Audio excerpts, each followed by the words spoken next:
Los postulados son las reglas matemáticas con las que exponemos los principios experimentales de la física cuántica. En primer lugar, los sistemas cuánticos se basan en los espacios de Hilbert, que son un tipo de espacios vectoriales euclidios generalizados a los números complejos, es decir, con una norma y un producto escalar.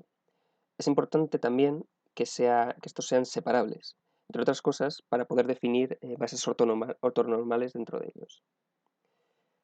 Este sistema físico representaría una porción aislada del mundo, como por ejemplo una colección de partículas que interactúan entre ellas o con un medio.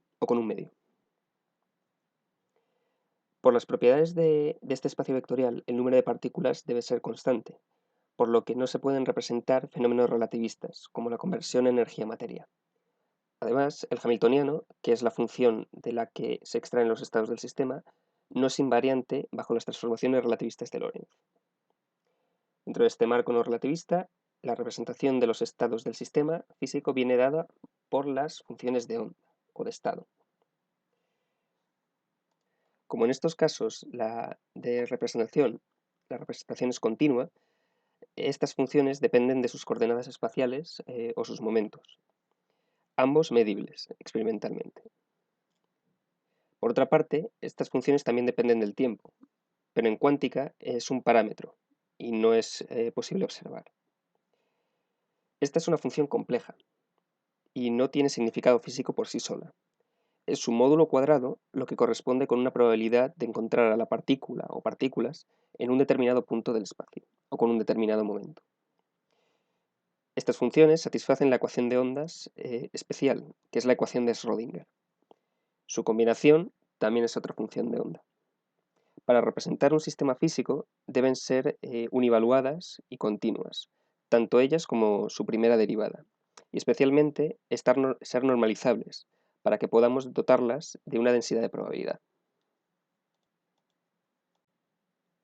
Después, las magnitudes cuánticas se representan con operadores, y en el caso de las funciones de onda serían operadores diferenciales.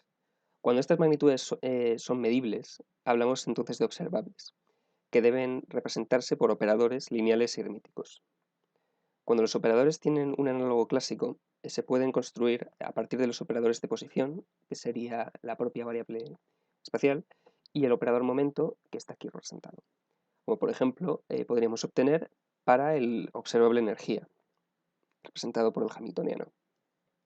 La razón por la que se hace así es para reproducir la observación empírica, donde los distintos estados observables corresponden a las funciones propias de dicho operador, dado aquí por la ecuación de autovalores. Es decir, si yo realizo una observación A, como la energía o el momento, lo que voy a obtener es una cantidad escalar, aquí representada en minúscula, correspondería a que el sistema esté en un determinado estado, dado por la función propia, φ. El hecho de que los operadores observables sean hermíticos es importante porque nos garantiza que vamos a poder obtener una base de autoestados ortonormalizables de las posibles observaciones. Por ejemplo, aquí obtendríamos una base de estados del momento y aquí una base de los de la energía para un determinado sistema. Por otra parte, es una propiedad de los operadores hermíticos que sus autovalores, o sea, las cantidades escalares, son números reales, tal y como se espera en una medida. Aquí a la derecha están las funciones propias del operador energía para un potencial de oscilador armónico, que es cuadrático con la distancia. Cada función de onda tiene asociada una energía, que en este caso tienen intervalos equidistantes, representados ahí en el eje vertical. Estas funciones de onda son ortogonales entre sí, es decir, que al evaluar la integral de solapamiento entre dos funciones de índices distintos, el resultado es 0, y si son iguales es 1. En virtud del principio de superposición, podemos describir el estado físico del sistema en términos de estas bases ortogonales de observables. La combinación lineal de funciones es también una solución, que en efecto se da en un sistema mientras no se mida dicho observable. La medida asociada a un observable solo puede dar como resultado uno de los valores propios, ya sea que formen un discreto o un continuo de valores.